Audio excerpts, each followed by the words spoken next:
Шыңғысхан татар. Жоқ әлде моңғол ма? Жоқ, Шыңғысхан қазақ. Білетін шығарсыздар, туысқандармен отырыста тіпті пойызда жүрсек те жақындарымыздың арасында Шыңғысханның қазақ немесе қазақ еместігі әңгіме болады. Арғы тегі туралы ойланған кезде осы мен Шыңғысханның ұрпағы емеспін бе деген сұраққа жауап іздеген боларсыздар.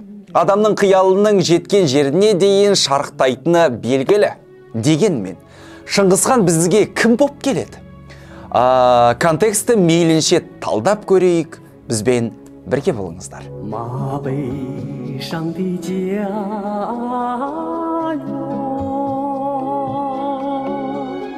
Дәл осындай, мынадай, немесе осыған ұқсас ақпарат көрген шығарсыздар. Бұған қоса, интернетте дәл осылай іздейтіндер де бар. Ашық дерек көзден, яғни орта ғасырдағы деректерді де қоса, іздегенде Шыңғысхан мен оның туыстарының қазақ этносын қалыптасуына ықпал еткенін байқауға болады. Бұл біріншіден. Қазақтардың моңғолдармен туыстығы да осыдан көрінеді.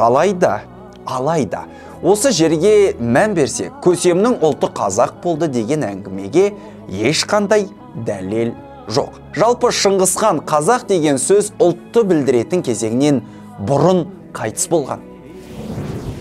Моңғолдар мен қазақтардың туыстығын анықтауға арналған тағы бір маңызды зерттеу бар. 2011 жылдың наурыз айында PLOS ONE басылымында Моңғолия халқы Алтай қазақтарының генетикасын салыстырған зерттеу жариялаған. Зерттеуді ғалымдар Людмила Осипова, Теодор Шур және Мэтью Дулик жүргізді. Жаңағы зерттеуден Теодор Шур былай дейді, цитата: Моңғолиядан келгендердің көбі ер адамдар болған. Олар орталық Азияның көп бөлігінде, соның ішінде Қазақстан халқына да генетикалық жағынан із қалдырған. Біз бұл ықпалды әйелдер жағынан емес, ер адамдардың жағынан нақты аңғарып отырмыз.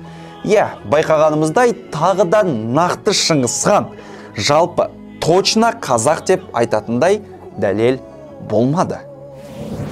Негізі бұл туралы зерттеулер өте көп, алайда көбінде нақты дәлел келтірмеген. Яғни Шыңғысханды дөп басып қазақ деп айта алмаймыз. Каналға тіркеліңіздер, бізді қолдап лайк пен пікірді аямаңыздар. Келесі кездескенше.